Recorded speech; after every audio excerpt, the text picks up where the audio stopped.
Good afternoon. So this is where I wanted to come. We are currently in Hwasong area, which is south from Seoul. And we are going to see 3 locations today. So this location, I'm not here to photograph anything, but this location, I'm here to just look around and show you guys what you can expect when you come to Korea and visit Hwasong area. So let's walk around and let me show you a little bit more. I must mention, this area is famous for its enormous fossil site. And there is also a small museum near the fossil site about the first dinosaur named after the country called Koreaceratops hwasongensis. I recommend you to visit if interested. Wow, just look at that view. Never seen something like this before. Hwasong is kind of far from where I live. I have to drive around like 2 hours. So what we're gonna do is that here you can actually climb up all the way like so, and then there's a viewpoint here. So that's where I'm gonna go and see if I can maybe make some shots. I don't know. I'm not here to make photos, to be honest, but I just wanted to show you this place. And if lucky, well, then I'm gonna shoot something too. So we'll see you up there. Now I know Mr. Van Horn's gonna hate this, but this is what we Koreans do to pray to the gods of the soil or the sky. We make these small rock towers or cairns, and we pray for the peace of the world, and love, and having a girlfriend in Christmas, things like that. You can only see this in Korea, and I believe some parts in Japan as well, but mostly in Korea. You can see this quite a lot in Korean mountains actually, so this is not an exception.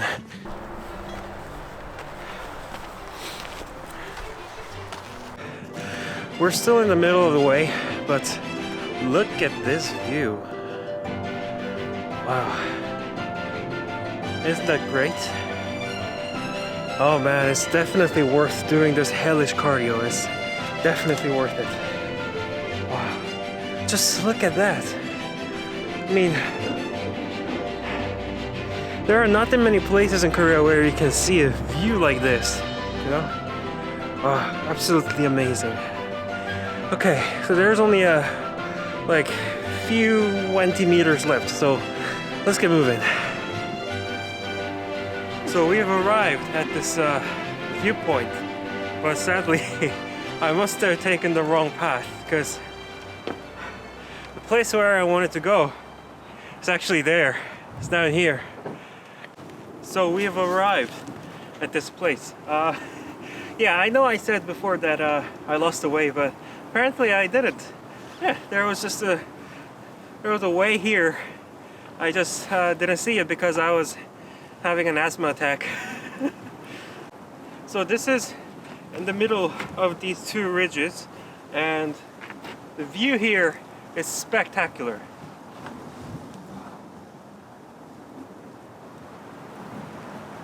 But to be honest, I think the view up there was much better. So definitely have that in mind. Okay, so let's go to our second location now for some photography work. So I have to drive for like 30 minutes, so let's go.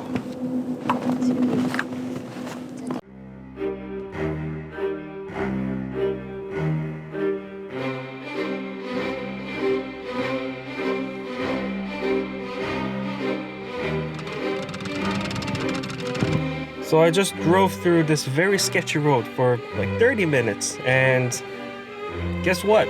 It's blocked. I can't go. Wow, great. Yeah, my life is great. So, we're going to the 3rd location.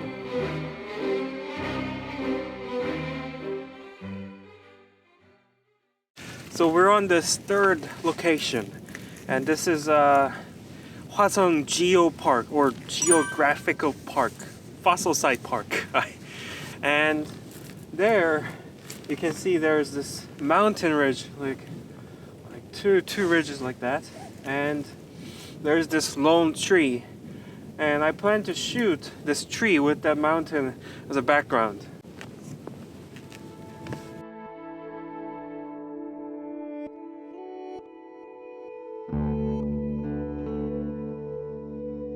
One thing about landscape photography is that you always have to visit a place at least 2 or 3 times to get an image that satisfies you.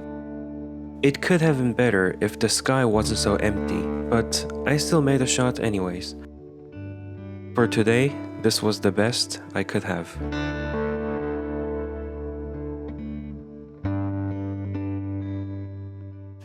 I just went up this rock to find the composition towards the mountain and the tree, but I couldn't find the composition of that. But however, I found a very interesting composition. I think it's more of a color-based composition, I guess. There's no really... The subject is this red berries or red fruit, or I don't know what they're called in English. Red things in front of this grayish rock. And the color contrast is very interesting, so I made a photo of that, which I'll show you now. Here's the shot.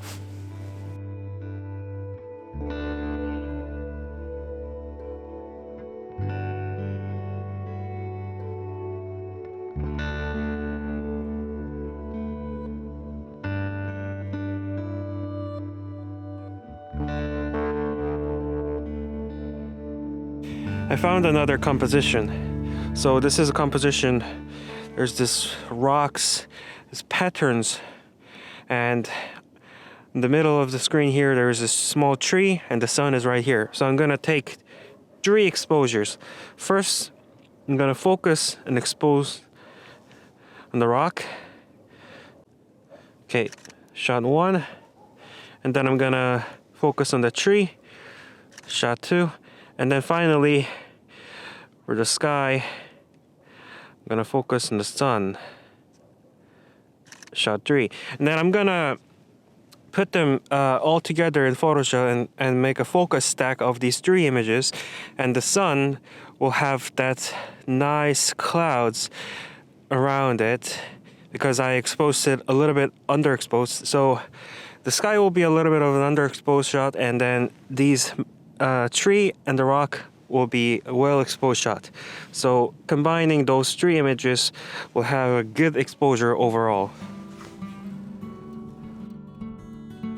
I said I was going to focus stack 3 images, but the underexposed test shot I made had more interesting sky as it had a long dark cloud in it. So after thinking for a bit, I chose to go with the test shot.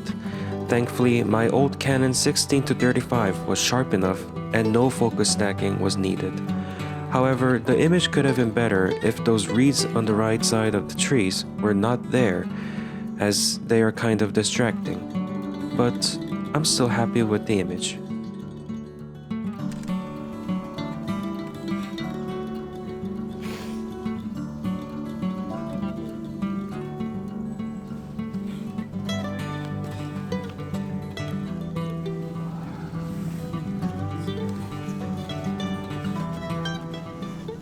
So I think this will be my last composition. It's this lone tree, and behind this lone tree there are these electric wire towers just lighting up like beep, beep, beep like that.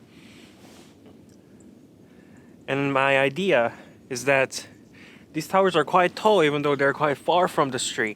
And it looks like this tree is just in front of these towers, like belittled in front of these man-made objects. So I've framed up my last composition of the day here, and you can see this tree is in front of these electric towers, or electricity towers, whatever they're called in English, and you can see they're blinking every like 1 or 2 seconds. So what I plan to do is to shoot this photo exactly when there's light on these 4 towers. So I'm just gonna put it on burst mode and shoot it like that. So hopefully I got the image.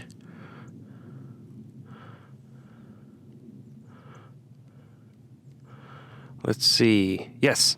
So I think there's a story to it that this tree is like a symbol of nature, and these towers, they're blinking. They are symbol of man's ambitions, like rather condescending ambitions to take over the natural world, which is what we're doing right now exactly. So that's my last shot. I don't think it's a good one, to be honest, but well, I think it's not so bad either. We'll have to see. we'll have to see.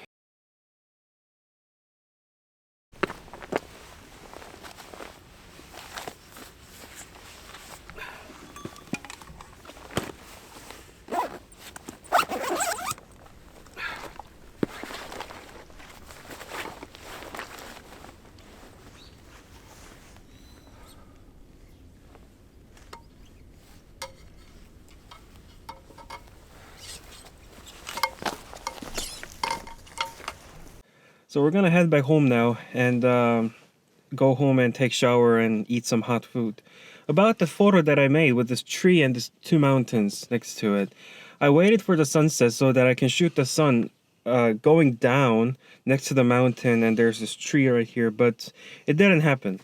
One thing about the Korean forecast is that you can't really trust them. The Korean weather forecast is like 1/3 of the time it's always wrong. So I guess that's it. But I did make some good shots, which I'm really fond of. So I hope you enjoy them too. And I guess that's it for today. Oh, and by the way, I have seen that I have now more than 100 subscribers, which I'm really grateful of. So thank you very much. It really means a lot to me. And all these nice comments, thank you so much. So I hope you keep support me as I travel around Korea and show you guys what kind of photos you can make in this country. And yeah, that's it for today.